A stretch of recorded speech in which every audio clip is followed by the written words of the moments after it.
Hi, everyone. My name is Andy Carvin, and I'm managing editor at the Atlantic Council's Digital Forensic Research Lab. It's my pleasure to welcome you virtually to our conversation, Weaponized, Understanding the COVID-19 Narrative Arms Race. Today's event is hosted by the Atlantic Council's Digital Forensic Research Lab, or DFRLab. The DFRLab exists at the intersection of government, media, and technology and works to ensure accountability and transparency online and around the world. The team promotes objective fact as a foundation of government for and by people and protects democratic institutions and norms from those who would undermine them online. Today, we're going to be discussing the findings of our recent report, Weaponized, which takes a look at narratives that spread around the world last year regarding the possibility that COVID-19 had somehow been created as a biological weapon or purposely released on an unsuspecting public. Before we get into the discussion, I'd first like to introduce you to Congresswoman Anna Eshoo of California's 18th Congressional District. Anna serves as the chair of the Health Subcommittee on the House Energy and Commerce Committee and has led the fight to urge action against the infodemic, as it's often referred to, of COVID-19 related misinformation and disinformation.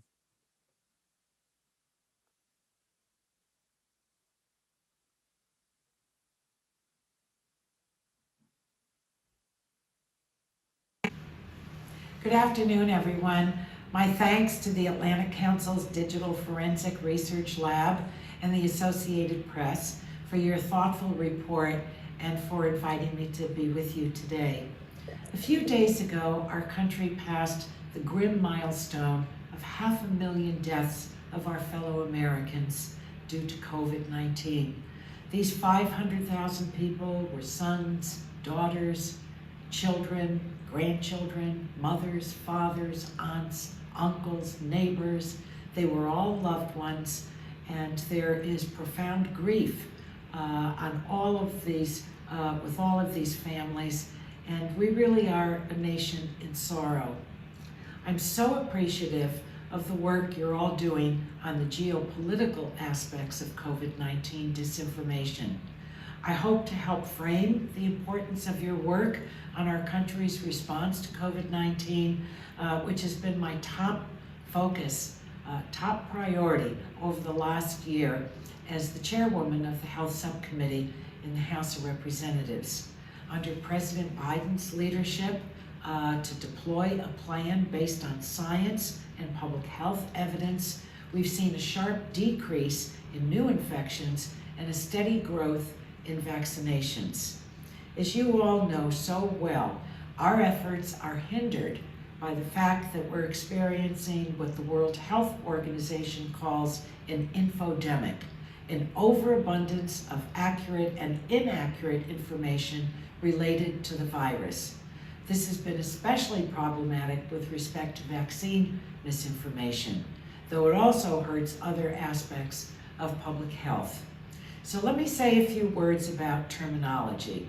I use the term misinformation because it means both purposefully malicious disinformation and ill-informed falsehood. The effect of a polluted information environment on public health is damaging, regardless of the source. But foreign-sourced disinformation is pernicious because malicious actors are actively harming our country and our people. Since the beginning of the pandemic, we've seen a proliferation of conspiracies on the origins of the virus, criminal attempts to sell scam treatments, efforts to undermine trust in our institutions, and a sustained effort by the former president to spread disinformation. Here's how this matters. A group of economists from the University of Chicago and Columbia University demonstrated that increased Fox News viewership had a demonstrable impact on non-compliance with public health guidelines. The study looked at social distancing and stay-at-home orders in particular, and it focused on Fox News because media watchdogs have documented COVID-19 misinformation airing on the network. These findings have life and death consequences. Right now, our country's focus is rightly focused on making sure a sufficient number of vaccines get to every corner of our country and to as many arms as possible. As we do this, we're discovering how harmful vaccine hesitancy can be. According to a Walgreens executive, about 60% of employees and 20% of residents at long-term care facilities declined COVID vaccines. National polls over the last few months document high levels of vaccine hesitancy. Recently, I've been focused on the role of social media and traditional media in disseminating COVID-19 misinformation. The problems are distinct across platforms and sources. Social media companies have put resources behind removing COVID-19 vaccine misinformation, but I think that they could and should be doing more. But the root problem, I think, runs deeper. Congressman Tom Malinowski and I recently led several of our House colleagues in asking Facebook, Twitter, and YouTube to re-examine how algorithmic amplification feeds content to users that is most likely to reinforce their existing political biases. This is how misinformation spreads. I worry that people who have some minor skepticism about vaccines turn into full-fledged anti-vaxxers because of information presented to them on social media. On traditional media, cable, satellite, and streaming services have done nothing about channels that spew COVID-19 misinformation. And as I mentioned earlier, this demonstrably lowers adherence with public health guidelines. We have to question every aspect of the polluted COVID-19 information environment, which is why I'm so pleased to see your work on the geopolitical aspects of COVID-19 misinformation. I'm grateful for the team's collective expertise that developed this critical report, and I thank you again for inviting me to be with you today. So thank you, everyone.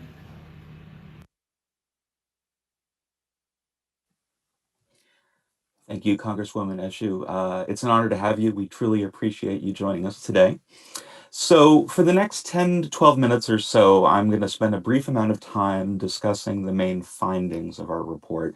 And then I'm going to bring in a pair of my colleagues, Luisa Bandera and Jean Leroux, who are going to help discuss it in greater detail. After having this conversation, we're going to open it up for questions from the audience. So if you're joining us through Zoom today, you can use the Q&A function to pose your questions at any time.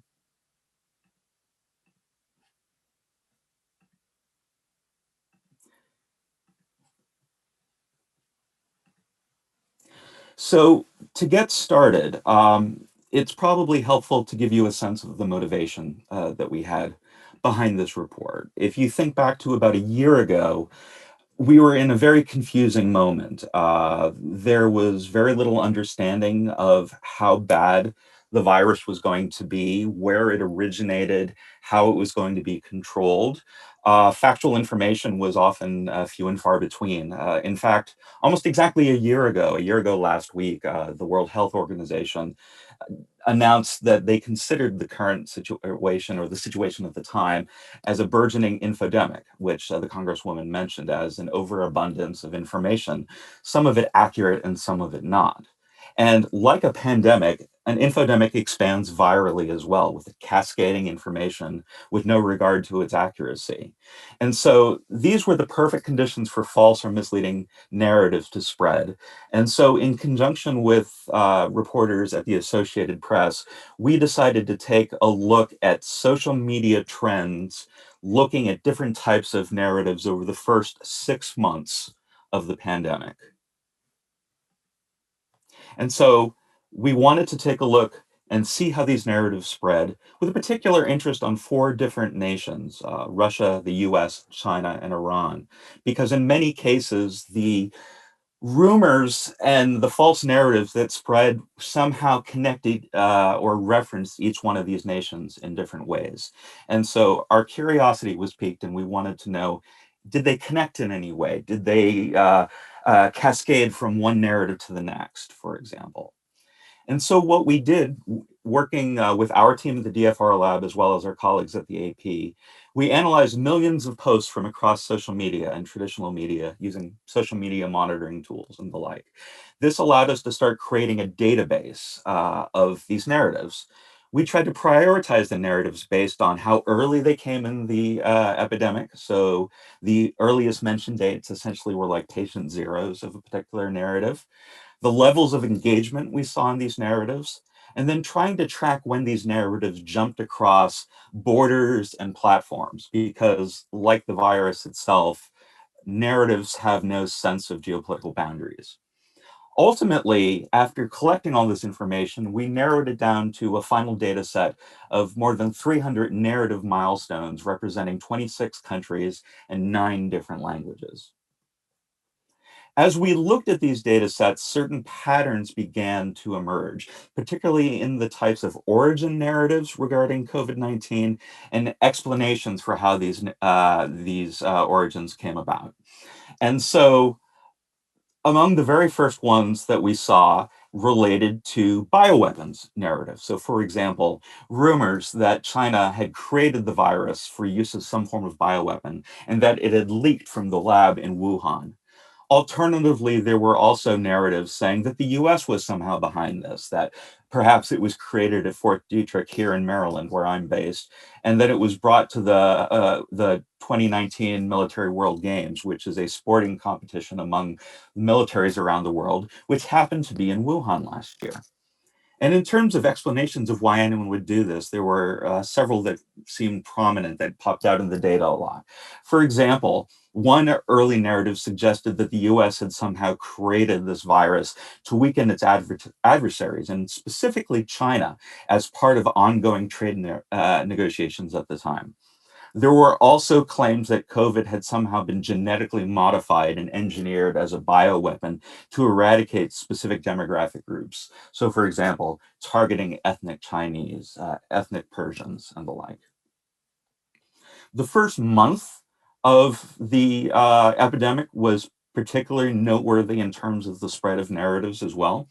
In fact, on December 31st of 2019, which was the day that the Chinese informed the World Health Organization that they suspected that there was a novel coronavirus, that was the very first day you could actually find speculation taking place online in the form of a user on Weibo, the Chinese social network, suggesting that the US had created the virus.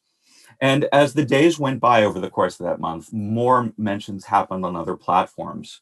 We also saw the first state-backed mention in which the Russian outlet Zvezda turned to a guy named Igor Nikulin, who presented himself as an expert on bioweapons. He's an interesting character, and we're going to talk about him in a little bit. As time went by over the course of that month, we started seeing news outlets such as the Daily Mail speculating on bioweapons as the cause of the virus. Blogs that were relatively obscure, such as Great Game India, claimed that Chinese spies had stolen the coronavirus from a lab in Canada and weaponized it. And on it went. It started reaching speculation levels among political leaders in different countries. One of the first we saw in the US was Senator Tom Cotton, for example. And we'll talk about him in a little bit. And then there were also so-called experts that conspiracy theorists would turn to justify the rumors. So one man named Francis Boyle popped up a lot on multiple networks, fringe networks, claiming that somehow coronavirus had been purposefully introduced by the US or another government. So to break it down, it's, as you can see, it's kind of hard to discuss in the form of a timeline because all of this is happening at once. So let's start with Russia. In the case of Russia, it was the first country where we saw state-sponsored narratives being pushed, again, January 2020. And while historically Russia has shown expertise in sowing confusion, pushing divisiveness during elections and the like, as we experienced here in the United States. In this particular case, they seemed more opportunistic than coordinated, basically seeing what types of conspiracy theories were already bubbling up on social media and then trying to amplify them through pro-Kremlin channels. That some of the narratives they suggested claimed that US-funded biolabs in post-Soviet countries had somehow engineered the coronavirus, most notably the Luger lab, which is based in Tbilisi, Georgia. We also saw again and again this guy named Igor Nikulin, who would appear on Russian TV and Russian websites claiming to be a bioweapons expert and a UN weapons inspector. Interestingly, when we looked into his background, we could find no evidence that he had worked with the UN. The Associated Press also contacted former weapons inspectors, and they weren't familiar with him. And when we tried to track down his experience as an academic, the university where he supposedly taught had no information whatsoever about him actually teaching there. Yet again and again, he would appear in these narratives. Um, while all of this was going on, the Russians would also try to put forward positive narratives, essentially emphasizing how Russia was engaging in humanitarian efforts, but often this was couched in a somewhat passive-aggressive way. So by bringing in masks and ventilators to Western Europe, for example, it was Russia's way of suggesting that the European Union didn't have its act together. Later, they also started recycling narratives from US, Iran, and China, not unlike what we saw early in the process when they were simply being opportunistic to see what narratives were out there and just to see throwing ideas at a wall and see which conspiracy theories would stick. As you can see here, things changed rapidly in Russia. If you take a look at narratives and conversations taking place in Russian social media, along the bottom here, this yellow line, which has a few bumps along the way, but is relatively low, these are references in Russian in social media spaces regarding COVID being a bioweapon. But if you look at the blue line, you can see it grows over time higher and higher and higher. These are actually tied much more closely with fears of COVID spreading among Russians. And so while Russia may have been attempting to try to blame other countries and point fingers at the US in particular as being behind COVID, as far as general discourse was concerned in Russia, they were much more concerned about discussing the state of affairs with COVID much more broadly. With the United States, we saw what you could say were two phases of a narrative that were interrelated with each other regarding China being the source of the virus. The earliest phase of these narratives, phase one, if you will, suggested that China had deliberately released the virus on its own population. Much of the speculation came from conspiracy communities online, fringe groups such as QAnon. But at the same time, we started seeing it mentioned in other places as well. The conservative Washington newspaper, the Washington Times, did an early story suggesting it could have been a bioweapon, though notably they did retract it eventually. And blogs such as Zero Hedge, which had built a reputation as a financial blog, but in recent years has started shifting more towards pro-Russian conspiracy theories. Meanwhile, online and on-air personalities, in some cases such as Tucker Carlson at Fox News, began speculating that this could have been a deliberate release of a virus. We also saw public speculation for the first time from sitting members of Congress and the Senate, and in particular, Senator Tom Cotton. So if you take a look here, this large mass of spots, which looks like a crime scene in a Simpsons episode almost, is representative of all the social media posts on Twitter discussing COVID in its many narrative forms as being related to a bioweapon or some other conspiracy theory. And they form different groups, different communities, if you will, of people sharing like-minded information and like-minded narratives. And down here in this blue section at the bottom, you can see the enormous amount of sharing that was taking place among conspiracy groups. And if you notice, some of them, names like Storm is Upon Us, these were groups that had connections with QAnon. They had connections with other forms of fringe media. and existing conspiracy theories. So groups that were already inclined to embrace conspiracy theories and rumors were readily available to adopt some of these bioweapons narratives and help propel them. Then you have cases like Senator Tom Cotton, who didn't spread disinformation in the traditional sense. Instead, what he did was speculate publicly, where he started asking questions about where COVID might have come from. And as you can see here in this tweet from January 30th of last year, where he shared some footage of him from a hearing, as it says here, I would note that Wuhan has China's only biosafety level 4 super laboratory that works with the world's most deadly pathogens to include, yes, coronavirus. So he didn't make a direct accusation. He didn't say that they created a virus or spread it intentionally.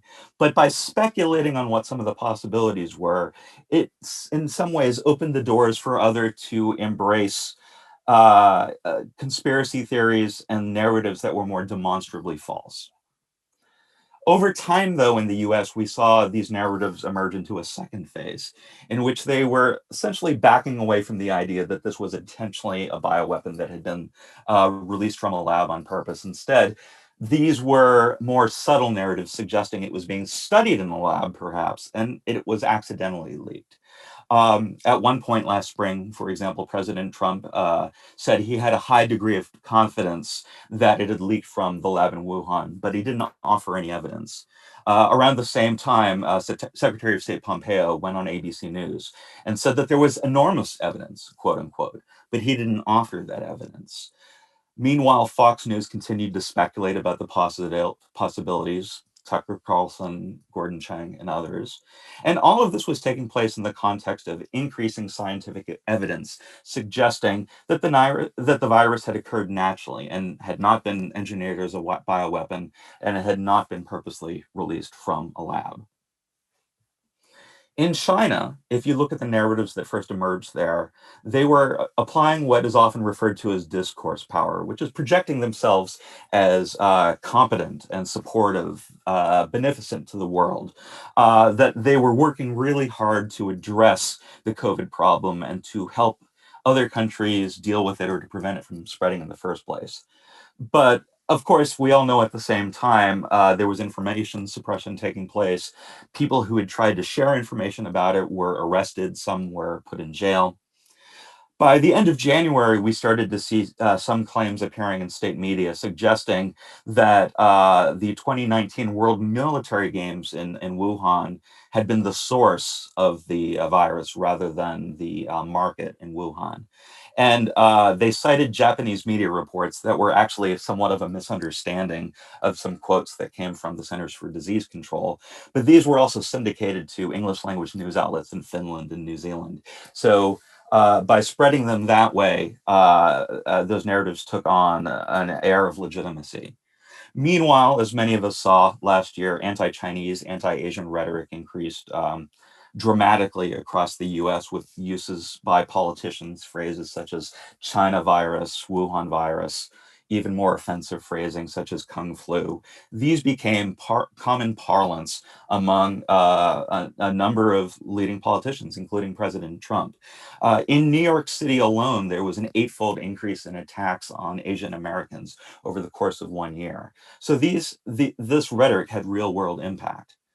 So by the time March 2020 rolls around, a Chinese spokesman for the foreign ministry posted a series of tweets in which it was a Twitter storm where he blamed the US Army. And so over the course of what was in terms of US time zones late on March 12th through March 13th, he raised questions about the CDC's analysis of what was going on and ultimately pointed fingers at the US Army, suggesting that they had brought the virus intentionally or otherwise to Wuhan through the military global games. Now, these tweets had significant impact. We took a look at these dozen or so tweets that he tweeted in this particular thread and how they spread over time. And as of last week, this series of tweets had been retweeted or quote tweeted more than 47,000 times and referenced in at least 54 different languages. They'd also been favorited more than 82,000 times. This wasn't just international discussion of his tweets. There was a huge domestic impact within China as well. So Weibo, which is the largest Twitter-like network existing in China, references to hashtags in support of what Zhao Lijiang said, they were viewed more than 300 million times by users in China. Again, I'll say that, 300 million times. Iran, meanwhile, they were somewhat late to the game, and some of that probably had to do with the fact they were focusing on the situation at home. They had one of the first outbreaks outside of China. Members of parliament fell ill. Some members of the government actually passed away from the virus. And so by the time they got into the narrative game of making claims about this being a bioweapon or intentionally leaked from a lab, they were essentially feeding off existing Chinese narratives and Russian narratives, especially after Zhao Lijiang posted his Twitter storm blaming the US Army. Sometimes when you looked at Iranian media, they would employ Americans with backgrounds in promoting anti-Semitic theories and would refer to them as experts. Now, some of this was inauthentic activity online, but most of this amplification appeared to come from authorities and religious leaders. So these were actual Iranian influencers pushing these narratives that the US was somehow behind it. And interestingly, it wasn't framed in terms of it being a public health threat. It was almost entirely discussed in terms of COVID being a security threat. And that was different from what we saw emerging in other countries that had to deal with these types of narratives. As you can see here, in fact, if we go back to this map, the network map of all the discussions on Twitter, this one little orange corner of public debate, much of it came from former President Ahmadinejad, who, as some of you may know, he's very likely going to run for president again in the Iranian presidential election later this year. And his tweets caught fire regarding the US being behind the lab and were promoted in Iranian media and also were translated in multiple languages across other state media around the world. So essentially, what we found was multiple narratives that originated on social media organically. People speculating either because they were simply fearful and confused, or perhaps because they were conspiracy theorists and were suspicious. Either way, these narratives came about on social media, but eventually were co-opted by governments and weaponized that way. So in the case of Russia, these narratives were very much opportunistic, but didn't seem to have huge direct impact. Whereas the Chinese narratives became much more aggressive following US criticism, and especially taking the internet by storm after Zhao Lijiang released his Twitter storm in March of last year. This war of words continues to this day. In fact, just about a month ago, there was a spike in Chinese narratives blaming the US again after the previous administration, as it was leaving the White House, put out remarks reminding the public of its theories about it originating in China. And the Chinese government responded very angrily and negatively to that. And so with that, I'd like to bring in my colleagues, Luisa Bandera, who is our associate editor at the DFRLab, and she is currently based in southern Chile. And also in the Global South, we have my colleague Jean Leroux, who is based in Cape Town, South Africa. Again, I just want to remind everyone you can use the Q&A feature to pose questions.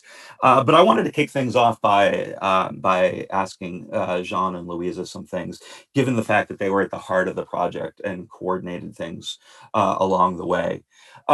My first question for you is regarding the different types of narratives that I just talked about. How much cross-pollination was there? Like, did we see narratives that were spreading in Russia being echoed in the US or ones from Iran being used in China? What did that interplay look like? Thanks, Andy. I'll be taking this one first. Um, from the narrative point of view, one of the most interesting and the most challenging aspects of this research was tying together all of these loose ends. A lot of the narratives would start in one jurisdiction and then almost like a virus morph and then jump over to a different jurisdiction. What was quite telling from the initial research was that a lot of the underlying basis for these rumors and for these theories come back a long way. There's were parallels drawn with the SARS outbreak in 2003. There were parallels drawn even further back to HIV rumors and HIV-related conspiracies back in the 80s. And that made it kind of difficult to track how these narratives spread from one jurisdiction to the next, and how they fed off of each other and built off of each other. There was a bit later in the pandemic, you would find that, for example, the Russian networks were taking their cues from the Chinese exploitation of narratives happening in the US. And a lot of these narratives kind of fed off and snowballed off of each other to build up something new in one of their own jurisdictions, usually tailored for their own kind of use of the bioweapon narrative. Yes, just adding to that. For instance, we mentioned and you mentioned in the presentation that Russia was talking about the bio labs that were funded by the U.S. What we saw is that in Russia, there were many narratives saying, okay, this is a bioweapon, it's a virus developed to attack and to depopulate Russia. So something in the virus would be made just to tackle Russian populations, which doesn't make sense because it started in China, but still. And then on Iran, we saw the same narrative, but in this time, the target were Iranians. So the virus in this narrative, it would have been created with some genetic modification that would only tackle Iranians. So we saw that they were using the same narratives, but also changing them a little bit.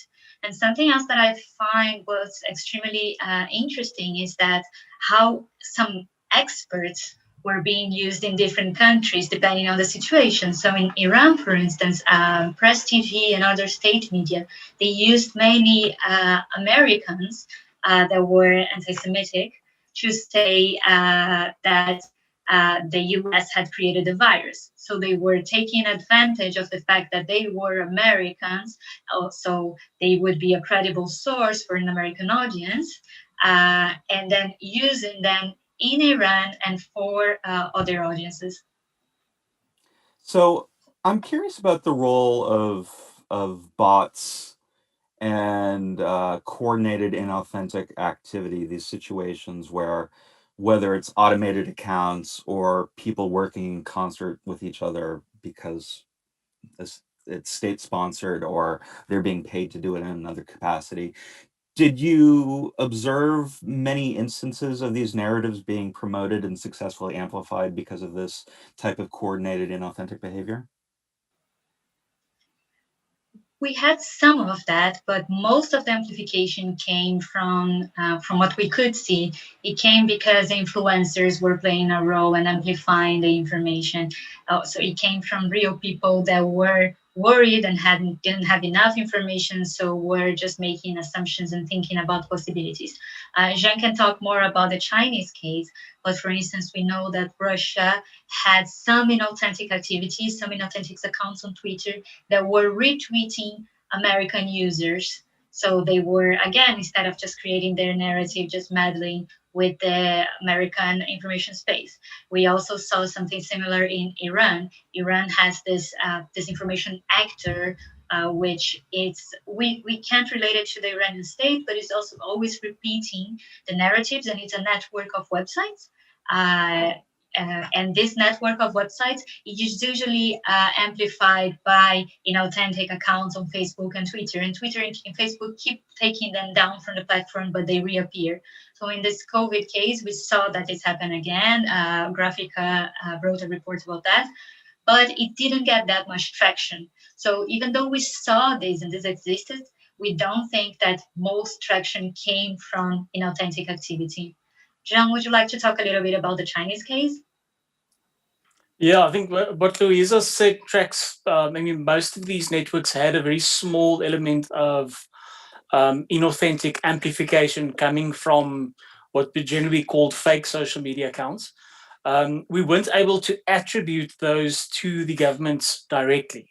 They were supporting, the same narratives that the governments and the diplomatic, Twitter accounts and social media accounts were following, but there wasn't any hard attributions that would link those accounts to the respective governments. In the case of China, for example, the Twitter storm that Andy mentioned during the introduction, that series of tweets, a very small percentage of them were amplified and retweeted by very definite, inauthentic accounts. These were accounts that were created, using false profile pictures. They were using fictitious locations. One of them used a location here in South Africa, which I've never heard of. And what they were using these accounts is to amplify that series of 12 or 13 tweets that the Chinese spokesperson sent out. And even though they were actively engaging, they were trying to amplify that. The bulk of the amplification didn't come from them. The inauthentic amplification was a lot less than the actual authentic amplification coming from, example, the Chinese embassies, I think especially the South American embassies and the South African embassies were quite vocal in amplifying these tweets being sent out. So even though there was a measure of inauthentic amplification, the impact of this on the broader scheme of things weren't that much. A lot of the narrative amplification actually came from authentic accounts linked to the diplomatic core of these governments.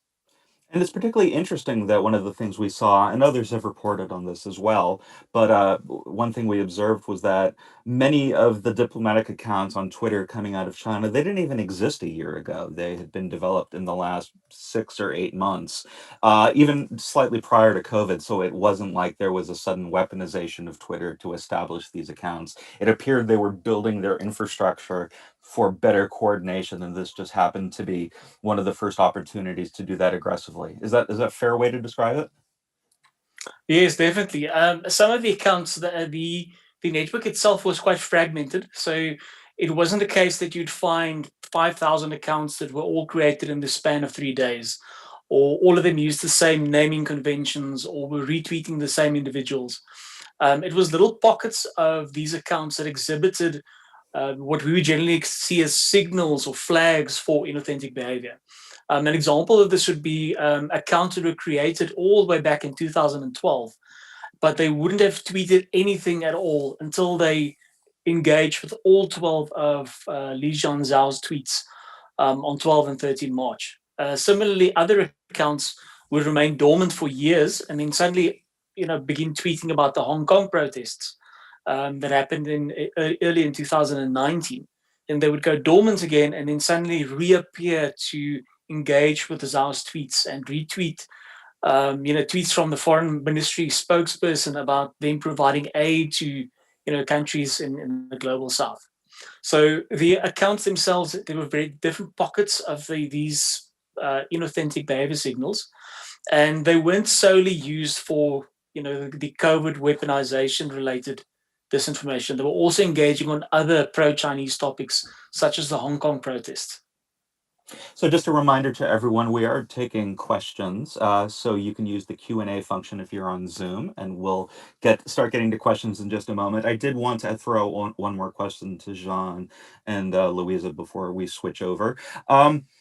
From your perspective, would you say the use of these narratives in each of the countries you looked at, was it conducted in the form of offense, or was it essentially defense? That actually differed from one jurisdiction to the next. As you mentioned in the intro, for example, Iran's approach to the COVID-related disinformation was to see the entire pandemic as a security threat instead of a health threat, and that influenced the way that they dealt with the information coming in. They immediately used it once they started catching up to the game.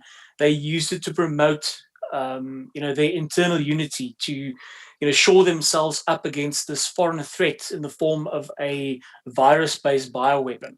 That was the angle that Iran, for example, was using.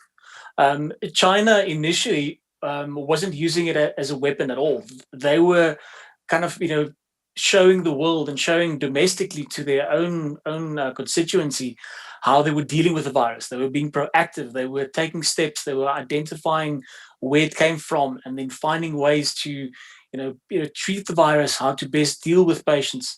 They were quite active in, showing how they were dealing and decisively dealing with the pandemic. That gradually shifted into a more offensive role the moment that the US started, making these claims that China was responsible for the virus. They needed to apologize to the world for unleashing this pandemic, and gradually they started, from being defensive and promoting themselves domestically and abroad as this moral leader in dealing with the pandemic, and gradually started shifting into a more offensive role, and actually using the apparatus, including foreign publications that they could syndicate content through, to basically amplify what is social media claims that pin the virus on the US as the origin. The COVID was an opportunity for us to see. We know something about how we study how countries act and how states act regards to information. But then we had the opportunity to see how they would act in this global crisis, right? And then we saw some countries that did what we expected them to do, let's say in this way. So for instance, Iran is usually like trying to say that the US is to blame for something, right? And they did the same thing now. But with China, we saw a change, which was what John was saying now, from this posture that was more about promoting themselves to this more offensive way when they reacted to some people in the US. And this is something that has to be said. I think in the US, what we saw was a disinformation space that was very, there's a lot of division in the American information space. So we saw that some people were saying that China was to blame. And because of that, like in the US, of course, you have a democratic system, and we're talking about other states that are more authoritarian. So in the US, we had different actors and different voices, and then these other states reacted to the voices of the US that were actually kind of attacking China. So I want to turn it over to some questions from the audience. The first question comes from Ben Grasdo, and I don't know if we'll be able to answer this exactly because we're not based inside any of the platforms, so we can't speak for them. But the question is, did any of the social media platforms inform countries about coordinated inauthentic behavior related to the virus, and what was the impact of platforms' interventions? Well, I think COVID was also marked a bit of a change in the way that platforms behaved from what we saw. So in the past, we would have platforms being very cautious about being like a judge of the truth, about saying what content can stay, what content can stay. So they used to focus a lot on behavior. They would take down inauthentic networks, so bots, fake accounts, and not focus so much on content. And what we saw with the pandemic is that they were focusing a little bit more on content too, because it was a health threat. They were a bit more, they felt a bit more at ease to deal with content. So we saw that there were actions. For instance, the Iranian operation that I spoke about, these accounts were taken down by platforms. But maybe specifically in this narrative, the one that the virus was man-made, we did not see so much of coordinated activity, authentic activity regarding this narrative. We didn't see the need for the platforms to act that much, right, in terms of behavior. So we also have a question. Oh, sorry, Jean, did you want to jump in? Yeah, I just want to say there's not a lot to add on what Louisa's mentioned there. I think one of the reasons why there hasn't been such a big focus on this because the amplification wasn't that big. It wasn't a large-scale coordinated effort to characterize COVID-19 as a man-made bioweapon. I think if there was more success on that front, we might have seen a bit more, takedowns focusing on them. Just something that we saw from the data that we looked at, there was a very small portion of the inauthentic seeming accounts that have been suspended in between us collecting the data and actually reviewing the accounts. I think there's about 26 odd of the accounts that have been suspended by Twitter in the meantime. So we have another question here from Jake Zuckerman, and Jake asks, hello, how do you all differentiate the disinformation campaigns from Iran, China, and Russia about the origins of COVID to disinformation campaigns about the nature of COVID from President Donald Trump and his Republican allies in the US? Andy, do you want to take that? Well, I was going to say, in some ways, you can see it literally in the maps that John and other members of the team created in terms of the clusters of narratives where they evolve. You can see narratives first emerging on multiple Russian state media sources in Russian for domestic audiences. You see figures like the guy I mentioned earlier, Igor Nikulin, popping up again and again and again, each time with a slightly different flavor of his theory of how COVID had been created by the US to target the Chinese for one reason or another. And so you can track the trajectory of some of those types of narratives while at the same time seeing the massive amount of speculation that was taking place in the US. And so it's complicated when you look at the differences between how these things play out, because in the cases of Iran and China and Russia, you have centrally controlled state-based narratives typically being developed. Whereas in the US, it's a freewheeling democracy. Everyone has access to an open internet. People follow the influencers they're interested to, and they rise and fall based on how successful they are. And in the case of political influencers and politicians, they're often speaking towards their base. And so what we often saw were situations like with Senator Cotton, where he wasn't spreading disinformation in the sense that COVID came from this this lab, and we can prove that it was released by them. He never said anything like that. Instead, he would openly speculate and say maybe something could have happened there, but it's also a subtle or not so subtle way of getting his base to actively start thinking about what might have happened and point fingers at China rather than potentially pointing fingers at the US response, which was struggling somewhat at that point in time. And so, so in a sense, you can actually visualize the data and see how the discussions are framed and who originally posts them and who picks them up from there to get a rough sense of where they came from. Does that sound about right, Jean and Louisa? Anything you want to add to that? Yeah, I think Yes. that ties it up. I think when we started off, we literally took kind of a, I think we referred to it as the snowball approach. We started by literally going online, finding articles and mentions of COVID-19 and bioweapons. And as we built out these searches, you started getting an idea of what the conversations were about. And we used that, then fed that back into our searches and eventually fleshed out this monster of a search query that we're using to pull articles from US media, from foreign media, to find narratives that were amplifying this man-made bioweapon COVID-19 virus narrative. And as we started picking at this, we could start identifying who are the main spreaders, who are the experts being quoted, where else are these same experts being quoted? Is there any kind of aggregation between these platforms, using an article from Zero Hedge, for example, being amplified on Great Game India, and then how that built out and built up on top of each other. And I mean, as you do that, we were split up into separate groups. One focusing on the China, but there was a different group for the US, a different group for the Russian narratives, and because we were so focused on each of our geographical areas, you could pick up on who was saying what, where they are, kind of getting the information from, and how they're amplifying it. Towards the end, once we've kind of established who the actors are, we literally went and got a dump of the timelines of the entire diplomatic corps for all four of these nations. And this was a massive data set looking at who they were interacting with, when they were mentioning things like COVID-19 or bioweapon, in the social media posts that they were putting out.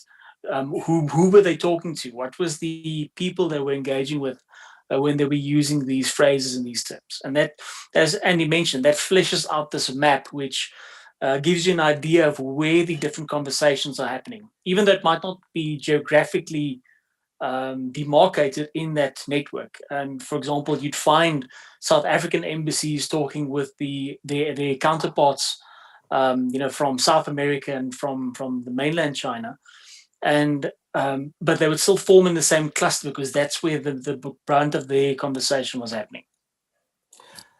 So we have another question here from Erica Dill Russell. Are you seeing disinformation surrounding vaccines, and are they offensive or defensive? Yes, we are seeing a lot of disinformation about vaccines, and not only disinformation, but also it's just about the way that the news are framed, right? The ways the narratives are pushed. So we see, for instance, in Russia, again, state media many times saying and publishing many articles about problems with the Pfizer or other Western vaccines. So saying, okay, this person died after taking the vaccine. This is something that we're seeing a lot, and they are really engaged in this type of narrative. From China, that also has many different vaccines, we're seeing more of this position that when we spoke about the discourse power, right? So the way that they project themselves. It's more about saying that how their vaccines are great, how they are selling vaccines to the countries, developing countries, etc. So it's more about projecting themselves as vaccine producers, not so much about try to undermine other states and other vaccines.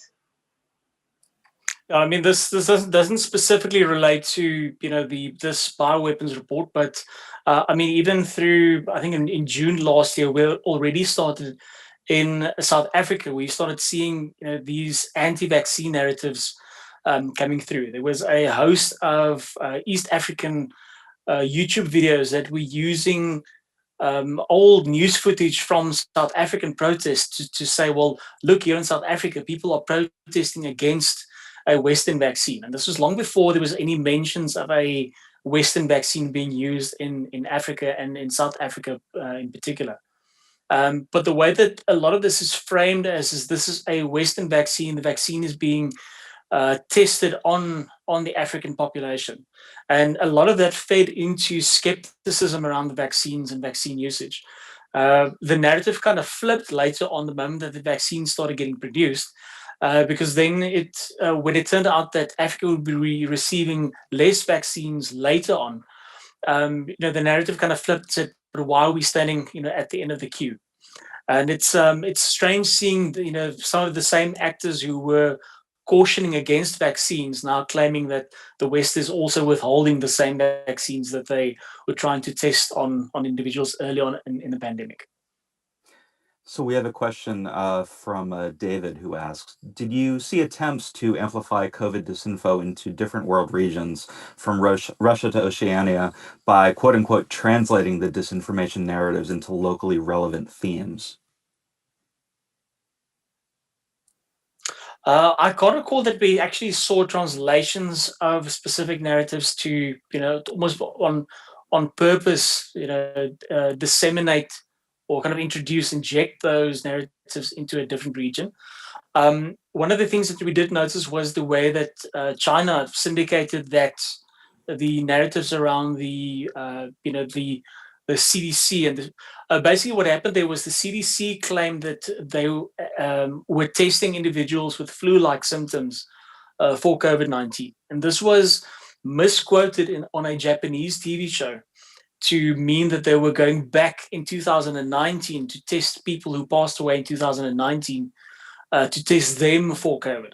And the Chinese media picked up on this and they just went haywire. They published it across all, I think, 3 or 4 of their state-owned media channels, and they also syndicated this out through to the Helsinki Times and the New Zealand Herald. And in both those cases, these were in totally separate jurisdictions from the mainland Chinese. This is in Finland, in Helsinki, with the one article was published verbatim, and then the second one in New Zealand was also injected in. That that kind of gives you an idea that they were trying to do that. There wasn't any indication of bots being used or inauthentic accounts being used to do that. This is plain and simple using a media house syndicating content through that. And it does give that, what is in essence, if you trace it all the way back, social media posts, it gives them that veneer of credibility that they wouldn't have had otherwise. So we just have a few minutes left, and so I'm going to consolidate a handful of questions that are somewhat, they're directly related to each other, and try to paraphrase them as one question. Essentially, what several people asked are, have any of these narratives disappeared, or are they still circulating out there and taking on lives of their own still? They are taking lives of their own, I think. So, for instance, the example that you gave during the presentation of China, we just saw many hashtags about that trending on Weibo, right? And this is because there was a conference in which the spokesperson mentioned again the same narrative. I think narratives are changing, and we can see that even by looking at what fact checkers, for instance, are dealing with. There are other narratives that are still appearing, but this is something that comes and goes. And the fact that it comes and goes now that we are vaccinating is something that worries me a lot, because many of these narratives are being used by anti-vaxxer communities, so to undermine the vaccination process. So I think they are still there, changing and adapting as science. We know more about. There's more evidence about how this was a natural occurrence and not a bioengineered weapon. The narrative changes, but sometimes they use something that is really hard to deny. Right? You can say, oh, yeah, it was not on purpose, it's just leaked, and it's harder to deny. Yeah, I think as the narrative changed, the disinformation thrives in that information vacuum, and as more and more science has been coming out, and as we know more about the virus and the way that it operates, there's less room to maneuver. There's less of a vacuum for them to fill with, bioweapon conspiracies. And naturally, disinformation actors then move into where there is a new vacuum. And this is at the moment vaccines. There's a lot of conversation around that. There's a lot of people talking about it. There's a lot of uncertainty. Which vaccines work? Which vaccines work with the new variant of the virus? Which vaccines need 2 shots? Which one can work with only a single shot? Is there an expiry date on these vaccines? And is there a microchip implanted in 1 or 2 of them? So that's the kind of questions that these individuals pose, and that's the information vacuums that they move into. So it's not surprising that they'll kind of shift the narrative to, as the bioweapon thing fades away, they'll kind of just move on to the next topic. But what I think is really interesting is that when we began this research, we saw that it was not that it started with states. It started with normal people, as we saw, like on 31st of December 2019, they were already talking about this. And this was because of other conspiracy theories that appeared in the past. So why I think this story is still interesting is that it's possible that some of it remains, and then when we have another event like that, some of these narratives are going to be still connected to what happened now, what's happened in the beginning of the COVID-19 pandemic. So I wish we had more time to answer more questions, because the audience has been really great at sharing some interesting ones. But unfortunately, it's the top of the hour, and we're going to have to leave it at that. On behalf of the DFR Lab, I'd like to thank all of you for joining us today. In particular, I'd like to thank Congresswoman Eshoo for joining with her opening remarks, and for Jean and Louisa from joining from so far south of us, at least south, relatively speaking, for me here in Greater Washington, D.C. I really appreciate both of you taking the time to join us today.